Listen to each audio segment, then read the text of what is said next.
اسی لیے دیکھیں ہر طرف رونق ہے، چہل پہل ہے، گہما گہمی ہے، آسمان سجے ہوئے ہیں، زمینیں سجی ہوئی ہیں، ہر طرف دیکھیں رونقیں ہی رونقیں نظر آ رہی ہیں، کیونکہ اس باغ کی دیکھ بھال کرنے والا میرا اللہ جو ہے، اسی لیے اس میں ہمیشہ ہمیشہ کی بہار ہے، ہمیشہ ہمیشہ کی رونق ہے، ہمیشہ ہمیشہ کی گہما گہمی ہے۔ یہ پورا شعر ہم نے کر لیا کہ اس پوری کی پوری کائنات کا جو نظام ہے اس کے اوپر بادشاہت اللہ کی ہے، اور یہ دنیا میں جو ہمیشہ ہمیشہ رہنے والی بہار ہے یہ بھی میرے اللہ تعالیٰ کی وجہ سے ہے، کیونکہ اس پورے کے پورے باغ کا جو باغبان ہے، جو دیکھ بھال کرنے والا ہے وہ میرا اللہ ہے۔ کسی شاعر نے کیا خوب کہا ہے کہ فانوس بن کے جس کی حفاظت ہوا کرے، وہ شمع کیا بجھے جسے روشن خدا کرے۔ اب ہم نے اپنے نیکسٹ شعر کی طرف آنا ہے۔ شعر نمبر جو 3 ہے ہمارا، اس میں شاعر فرماتے ہیں کہ زمین پر جلوہ آرا ہیں مظاہر اس کی قدرت کے، بچھائے ہیں اسی داتا نے دسترخوان نعمت کے۔ مشکل الفاظ کے معنی میں نے آپ کے سامنے لکھ دیے۔ جلوہ آرا کا مطلب ہوتا ہے ظاہر ہونا، نظر آنا، موجود ہونا۔ قدرت کا مطلب ہوتا ہے طاقت، داتا کا مطلب ہوتا ہے دینے والا، اور نعمت کا مطلب ہوتا ہے انعام۔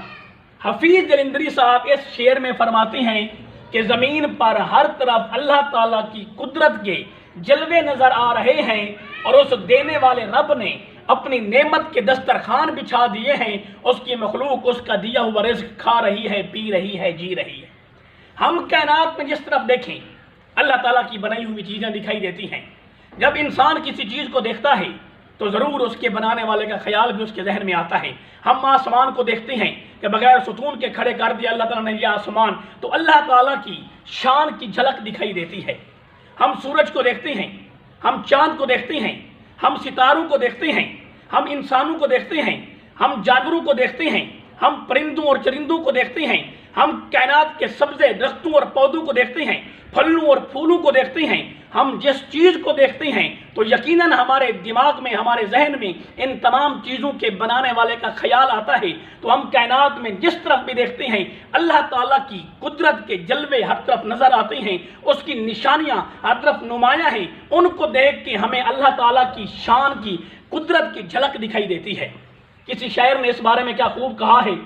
فرماتے ہیں کہ جگ میں آ کر ادھر ادھر دیکھا، جگ میں آ کر ادھر ادھر دیکھا،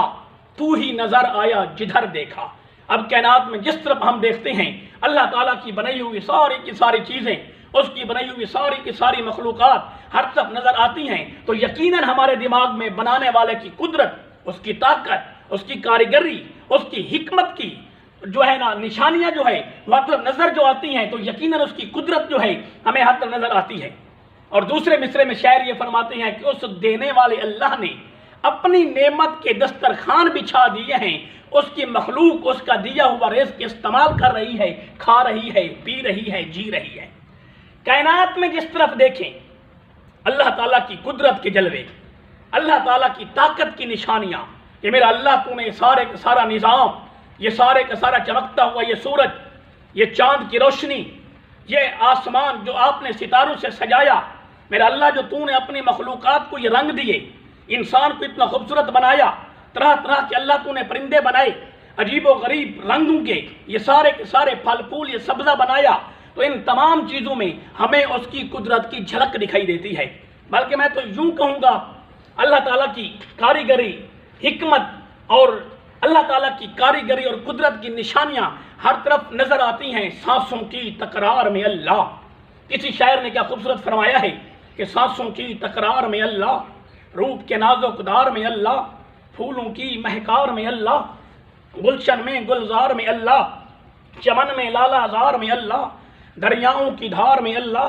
صحرا میں کوہسار میں اللہ، مسجد میں بازار میں اللہ،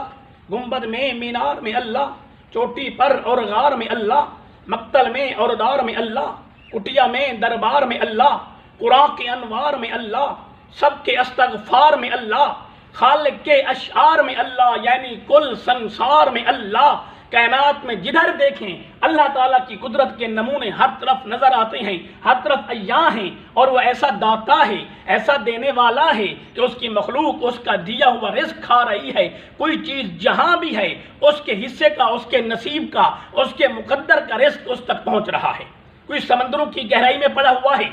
کوئی میدانوں میں جی رہا ہے، کوئی پہاڑوں میں پتھروں کی تہ در تہ پل رہا ہے، کوئی ریگستانوں میں رہ رہا ہے، اس کی مخلوق جہاں کہیں بھی دنیا میں موجود ہے، جہاں کہیں بھی پڑی ہوئی ہے، اس تک اس کے حصے کا رزق پہنچ رہا ہے۔ ایک پتھر کو جو توڑا گیا، اندر سے کیڑا نکلا، اس کے پاس بھی سرسبز گھاس موجود تھی۔ تو یہ سارے کا سارا لنگر میرے رب کا ہے، اس نے اپنی مخلوق کو پیدا کیا ہے۔ واللہ خیر الرازقین، اور وہ ایسا رازق ہے جو اپنی مخلوق تک برابر اس کے حصے کا رزق پہنچا رہا ہے۔ اس کی مخلوق اس کا دیا ہوا رزق استعمال کر رہی ہے اور اس کا شکریہ ادا کر رہی ہے۔